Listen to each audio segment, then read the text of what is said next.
देखिए, प्रकृति का पर्व है छठ। इसके केंद्र में हमारी नदियां हैं, सब जलाशय हैं, सूर्य हैं, हमारा जितना भी पर्यावरणीय धनराशि है वो सब है। तो ये बहुत सांकेतिक बात है कि वो छठ जिसमें प्रकृति को पवित्र मानकर पूजा जाता है, वो ऐसे समय पर त्योहार आया है जब हम भयानक स्तर का प्रदूषण देख रहे हैं प्रकृति में ही। तो मेरे ख्याल से छठ पर्व की बहुत बड़ी अभी समकालीन प्रासंगिकता इसमें है कि हम देख पाए कि जिन प्रकृति देवी को, जिन महादेवी को, मातृदेवी को हमें पूजना है, हमने कैसे उनको ही इतना कलुषित कर डाला है। ये जिस स्तर का हवा में प्रदूषण है, जैसी हमारी नदियां हो गई हैं, जो अभी हमारे जंगलों की हालत है, जो हमारी मिट्टी की हालत है, ये सब हमने कैसे कर डाला है। तो छठ की बात करते हुए हमें प्रकृति और प्रदूषण की बात करनी ही पड़ेगी। और जब प्रदूषण की बात करें तो हमें पूछना पड़ेगा कि प्रदूषण क्या प्रकृति में ही बैठा होता है? इतनी पुरानी ये पृथ्वी है, क्या ये कभी भी प्रदूषित थी? तो प्रदूषण की बात हमें इस अर्थ में करनी बिल्कुल छोड़नी पड़ेगी कि प्रदूषण हमसे बाहर की कोई चीज है। प्रकृति में प्रदूषण खुद हो ही नहीं सकता, न कभी हुआ आज तक। प्रदूषण है तो इसलिए है क्योंकि इंसान ने किया है। पर जब हम प्रदूषण की बात करते हैं तो अक्सर प्रदूषक को भूल जाना चाहते हैं। जब तक हम ये नहीं देखते कि वो जो नदी में गंदगी बह रही है वो हमारे ही भीतर का गंदा बहाव है, कि हवा में जो धुंध छाई हुई है वो हमारे दिमाग की भीतरी धुंध है, तब तक बाहर किसी भी तरह की सफाई संभव नहीं हो पाएगी।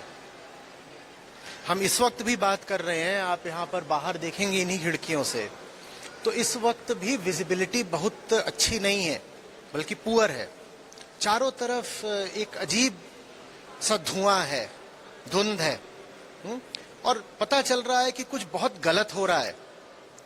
पर जो हो रहा है उसको हम ऐसे अपने आप को जताना चाहते हैं जैसे किसी और कारण से हो रहा है। हमने किया है और उसके केंद्र में हमारी मूल्य व्यवस्था बैठी हुई है। आज जो प्रकृति का नाश है, चाहे वो पॉल्यूशन के रूप में सामने आए, चाहे क्लाइमेट चेंज के, वो मनुष्य से आ रहा है। और मनुष्य से इसलिए आ रहा है क्योंकि मनुष्य का जो वैल्यू सिस्टम है, मूल्य व्यवस्था है, वही बहुत बहुत विकृत है। हमने करा है। और क्यों करा है? क्योंकि हमें बता दिया गया है कि जीवन का लक्ष्य है मटेरियल चीजों को लगातार भोगते रहना। जीवन में निश्चित रूप से भौतिक चीजों का, संसाधनों का महत्व है, पर वो महत्व क्या है ये हमने कभी समझा नहीं, क्योंकि हमारे पाठ्यक्रम में, हमारी जिंदगी में, स्कूल कॉलेज में, सामाजिक पारिवारिक जीवन में दर्शन के लिए कोई जगह है नहीं। तो हम कौन हैं और हमारा इस प्रकृति से और जितने प्राकृतिक संसाधन है उनसे रिश्ता क्या है, ये कभी हमें साफ किया नहीं गया, ना इस पर कोई चर्चा हुई। बल्कि हमें एक फिलॉसफी दे दी गई, एक मूल्य व्यवस्था, कि आप पैदा इसलिए हुए हो ताकि आप और ज्यादा कंजम्पशन करो, और जितना आप कंजम्पशन भोग कर पाओगे उतना आप सफल माने जाओगे। आज दुनिया में आप सफल किसको मानते हो? जिसके पास और ज्यादा है भोगने के लिए। और आप जितना भोगोगे उतना ही कार्बन एमिशन भी होगा और उतना ही ये धुआं होगा। ये धुआं यूं ही थोड़ी कहीं से आ गया है, कोई ज्वालामुखी थोड़ी फटा है। इंसान के भीतर विस्फोट हो रहा है जिससे ये धुआं निकल के आ रहा है। हम चाहे फैक्ट्रियों की बात करें, चाहे गाड़ियों की बात करें, चाहे कंस्ट्रक्शन की बात करें, उन सबको करने वाला तो इंसान ही है ना। हमारी फैक्ट्रियां हैं, हमारी माइंस हैं, हमारी गाड़ियां हैं, हमारा कंजम्पशन है। और वो हम इसलिए कर रहे हैं क्योंकि हमारे भीतर ये बात भर दी गई है कि यही है सफलता, सक्सेस का मतलब, कि तुम सफल आदमी कहलाओगे कभी, तुम्हारा जीवन सफल और धन्य माना ही तभी जाएगा जब तुम ज्यादा से ज्यादा कह पाओगे कि मेरे पास ये भी है, मेरे पास ये भी है, मैं इसका भी इस्तेमाल कर लेता हूं, मैं उसका भी इस्तेमाल कर लेता हूं। हमें और ज्यादा से ज्यादा चाहिए, हमें आबादी भी ज्यादा से ज्यादा चाहिए। ज्यादा से ज्यादा आबादी को ज्यादा से ज्यादा कंजम्पशन करना है, लेकिन पृथ्वी तो एक ही है ना। नदियां तो नहीं बढ़ी जा रही आबादी के हिसाब से, न पृथ्वी पर खेती के लिए कुल जितनी जगह है वो बढ़ी जा रही है। तो फिर जंगल कटेंगे, खेती के लिए जगह चाहिए। तो लोग बढ़ रहे हैं, नदियां तो नहीं बढ़ रही, तो फिर नदियां प्रदूषित होकर रहेंगी। हम लगातार अपने रिसोर्सेज, उदाहरण के लिए जमीन से हम क्रूड ऑयल निकाल रहे हैं, फॉसिल फ्यूल सारे, उनको हम जला रहे हैं। तो जो वातावरण की कैपेसिटी है उसको एब्जॉर्ब करने की, वो तो नहीं बढ़ी जा रही। जो नेचुरल कार्बन सिंक हैं वो तो उतने ही है, बल्कि और कम हो रहे हैं। तो फिर वातावरण में कार्बन डाइऑक्साइड बढ़ेगी। ये सब हम कर रहे हैं, और इस सब के केंद्र में फ्लॉड फिलॉसफी बैठी हुई है। तो ये जो पूरा अभी पर्वों का हमारा मौसम ही रहा है, फेस्टिव सीजन ही रहा है, ये बहुत अच्छा उपलक्ष्य है कि हम विचार कर पाए कि जिनके लिए हम अपना पर्व मनाते हैं, उदाहरण के लिए नवदुर्गा है, वो भी देवी को समर्पित है। उसी अर्थ में छठी मैया, वहां भी पर्व देवी को ही समर्पित है।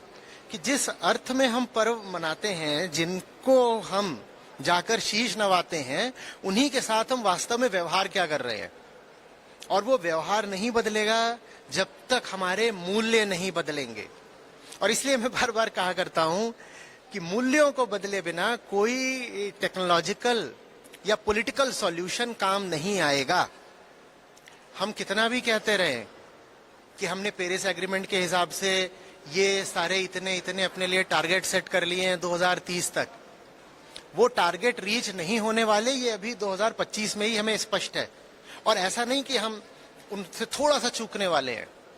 लक्ष्य उतना बनाया था तो हम वहां भी नहीं रहने वाले हैं जहां हम थे। लक्ष्य उस दिशा का था तो हम इस दिशा में जा रहे हैं। ये नहीं है कि लक्ष्य उधर का था तो हम थोड़ा ही उधर को बढ़ पाए। लक्ष्य था कि कार्बन एमिशन कम करने हैं 44% तक 2030 तक। वो कम करने की जगह हमने और बढ़ा दिए हैं। ये हमारी हालत है। और टेक्नोलॉजी बेहतर होती जा रही है, ग्रीन टेक्नोलॉजीज आती जा रही हैं, पॉलिटिकल कॉन्फ्रेंसेस और समिट्स भी बढ़ती जा रही हैं, हर तरीके का एक्टिविज्म बढ़ता जा रहा है। उसके बाद भी कार्बन एमिशन और पॉल्यूशन जितने तरीके से हो सकता है सब बढ़ता जा रहा है। कम से कम 10 तरीके के पॉल्यूशन है, सब बढ़ रहे हैं। ये क्यों हो रहा है? ये इसलिए हो रहा है क्योंकि इंसान नहीं बदल रहा है। ये जो पूरी हम समस्या देख रहे हैं, धुएं की धुआं भीतरी है, गंदगी गंदगी भीतरी है, आग आग भीतरी है। जब तक हम इंसान को भीतर से संबोधित नहीं करेंगे तब तक कोई समाधान संभव नहीं है। इसलिए मूल्य व्यवस्था को बदलना, अध्यात्म को जन जन तक लेकर आना, यही समाधान है। और यही करने के लिए प्रशांत अद्वैत संस्था ने ऑपरेशन 2030 नाम से मिशन आरंभ करा है। नाम अभी दिया है, काम तो ये हम 1 दशक से ज्यादा समय से कर रहे हैं। वो यही बताने के लिए है कि नीतियां काम नहीं आने वाली, मात्र टैक्सेशन वगैरह से भी नहीं होने वाला। नीतियों की जरूरत है, पर सिर्फ नीतियों से नहीं बनेगा। नीतियां तो बहुत देशों में बनी हुई हैं पहले से ही, उनसे बात बन नहीं रही है। और न ही जो हम अपने तल पर माइक्रो एक्टिविज्म कर लेते हैं कि कुछ बल्ब बंद कर दिए, या कि हम प्लास्टिक का उपयोग नहीं करेंगे, या कि हमने इलेक्ट्रिक व्हीकल खरीद लिया, न इनसे बात बनने वाली है। ये मनुष्य के इतिहास में पहली बार हुआ है कि हमारे भीतर की जो सड़ांध थी वो इतनी बढ़ गई है, इतनी बढ़ गई है कि अब वो पूरी पृथ्वी पर फैल गई है, हवाओं में आ गई है। आप सूंघ सकते हो, आप सूंघते हो हवा में तो पता चलता है ना। अब तो ये भी नहीं है कि एयर पॉल्यूशन के लिए आपको इंस्ट्रूमेंट चाहिए, ये इंस्ट्रूमेंट बता देता है कि कुछ गड़बड़ चल रही है। और फिर कुछ महीनों सालों बाद जो यहाँ फेफड़े हैं, ये इंस्ट्रूमेंट भी बता देता है कि बहुत बड़ी क्षति हो चुकी है ना। ये इसीलिए हुआ है क्योंकि ये जो 800 करोड़ की हमारी आबादी है पृथ्वी की, हम गड़बड़ है। नीतियां बाद में गड़बड़ होती हैं, टेक्नोलॉजी बाद में गड़बड़ होती है, इंसान पहले गड़बड़ होता है, हम गड़बड़ हैं। और इंसान को नहीं ठीक करेंगे तो बाहरी हम कितनी भी उछल कूद मचा लें, उससे कुछ मिलने वाला नहीं है। हम बस अपने को धोखा दे रहे हैं, भ्रमित कर रहे हैं कि अब ऐसा होगा, अब वैसा होगा, हमने ये टारगेट मीट कर दिया, वो मीट कर दिया। ज्यादातर वो बस दूसरों को बहकाने की और खुद को बहलाने की कोशिश है। आंकड़ों के साथ भी मजाक किया जाता है, कह दिया जाता है उदाहरण के लिए कि हमारी अब ग्रीन एनर्जी में इतनी इंस्टॉल्ड कैपेसिटी हो गई है। इंस्टॉल्ड से क्या होता है? काम तो उदाहरण के लिए भारत की अगर बात करें तो काम तो हमारा अभी भी आधे से ज्यादा कोल से ही चल रहा है। कह दिया जाता है कि साहब एनर्जी ग्रीन है, पर उसका कंजम्पशन इतना बढ़ गया है कि कुल मिलाकर के जो टोटल उससे एमिशन है वो बढ़ा है, वो घटा नहीं है। आपकी एक कार आज हो सकता है कम एमिशन कर रही हो, पर जब हर आदमी को कार चाहिए तो वो सारी कारें कुल मिलाकर के कितना एमिशन कर रही हैं। और एक कार से भी काम नहीं चल रहा है। एक घर में 2 चाहिए, फिर 3 चाहिए, फिर 4 चाहिए और बड़ी चाहिए। आप बात समझ रहे हैं? और क्यों ना हो, इंसान को आप पढ़ा क्यों रहे हो? छोटे बच्चों को स्कूल क्यों भेज रहे हो? इसीलिए तो भेज रहे हो कि आगे चल के और कंजम्पशन करेंगे। आप किसको मुबारकबाद दे रहे हो? किसको कह रहे हो बधाई हो, तुम्हारे साथ बहुत कुछ अच्छा हो गया? उसको ही तो दे रहे हो जिसको आप देख रहे हो कि अब ये और बड़ा घर बनवा पा रहा है, और ज्यादा लंबी लंबी यात्राएं कर पा रहा है, उसको ही तो दे रहे हो ना। तो जो हमारी पूरी मूल्य व्यवस्था है भारत में, पूरे विश्व में, वो पूरी मूल्य व्यवस्था ही गड़बड़ है। और इसी गड़बड़ मूल्य व्यवस्था के कारण हमें चारों ओर ये प्रदूषण देखने को मिल रहा है। ये कोई हल्का छोटा मोटा प्रदूषण नहीं है। उदाहरण के लिए हम बात कर रहे हैं कि चलो क्लाउड सीडिंग वगैरह करके बारिश करा देते हैं तो तात्कालिक रूप से राहत मिल जाएगी। ये कोई तात्कालिक संकट नहीं है, ये अस्तित्वगत संकट है। ये मास एक्सटिंक्शन है, ये 6th मास एक्सटिंक्शन है, एंथ्रोपोसीन है। हम सब कुछ खत्म कर रहे हैं। ये कैंसर है, इसका सतही इलाज करके नहीं मिलेगा। और ये ऐसा कैंसर है जिसमें हम सिर्फ खुद को नहीं खत्म कर रहे, पृथ्वी की सारी प्रजातियों को खत्म कर रहे हैं। लेकिन हम समझना नहीं चाहते कि उस कैंसर का कारण हम स्वयं हैं। जब तक इंसान को भीतर से जगाया नहीं जाएगा, उसे उसकी हस्ती की हकीकत नहीं दिखाई जाएगी, तब तक वो अंधे तरीकों से सिर्फ अपनी कामनाओं को पूरा करने के लिए इधर उधर भागता रहेगा और समझ ही नहीं पाएगा कि जिंदगी है किसके लिए। मैं ये नहीं कह रहा हूं कि त्याग दो, सन्यास ले लो, वो बात नहीं कर रहा हूं। हम मटेरियल बीइंग्स हैं जो कि एक मटेरियल वर्ल्ड में ही पैदा हुए हैं, तो मटेरियल चीजों से हमारा एक रिश्ता होगा, पर अंधा रिश्ता थोड़े ही हो सकता है। और अंधे रिश्ते का ही परिणाम है जो हम देख रहे हैं। हमारे सारे पर्व बहुत सुंदर अवसर होते हैं कि हम थोड़ा बैठें, समझें, चिंतन मनन करें और पर्व को उसके असली मर्म के साथ मनाएं। सबको छठ की शुभकामनाएं। और मैं चाहूंगा कि सब लोग पर्व को गहराई से समझें। जो सम्मान पर्व मांगता है वो उसको वास्तविकता में दें। ये सब भी यही बताता है ना। अभी मैं कह रहा हूं कि हम 6th मास एक्सटिंक्शन पर खड़े हुए हैं। मानवता ही खत्म हो जाएगी। जब मानवता खत्म हो जाएगी तो राजनेता बचेंगे क्या? जो चल रहा है, जो बड़ा मुद्दा है कि हमारे घर में आग लग चुकी है। सोचिए, हम यहाँ खड़े हैं, यहाँ आग लग चुकी हो और आप और मैं बैठकर राजनीति कर रहे हो कि इसको मैं कैसे भ्रमित करूं और इसका वोट ले लूं। और आप कह रहे हो वो लोग मेरी जात के हैं, वो मेरी धर्म के हैं, मैं उनको कैसे भड़का के उनका वोट ले लूं। तो हमसे बड़ा मूर्ख कोई हो सकता है क्या? और घर में क्या लगी हुई है? आग। हम भी जलेंगे, ये हमारे वोटर भी नहीं बचेंगे। और सबसे दुर्भाग्य की बात है कि इसमें वो सब भी मारे जाएंगे जिन बेचारों को कोई कसूर नहीं है। बच्चे, आने वाली पीढ़ियां, सब पशु पक्षी, पेड़ पौधों की सारी प्रजातियां, उन्होंने तो कोई गुनाह करा भी नहीं है, पर इंसान के गुनाहों की सजा उनको भी मिलने वाली है। सोचिए, छोटे बच्चे हैं, ये तो गुनहगार नहीं है ना। पर हमने जो हालत कर दी है पृथ्वी की, वो हमसे ज्यादा इन बेचारों को झेलनी पड़ेगी। तो राजनीति कोई अपने आप में बुरी बात नहीं हो गई, लेकिन राजनीति में मुद्दे तो सही होने चाहिए ना। लोकतंत्र है तो लोकतंत्र में पदाधिकारी भी होंगे, और बहुत अच्छी बात है कि वो चुनावों के माध्यम से चुने जाएं, लेकिन चुनावों में मुद्दे तो सही होने चाहिए ना।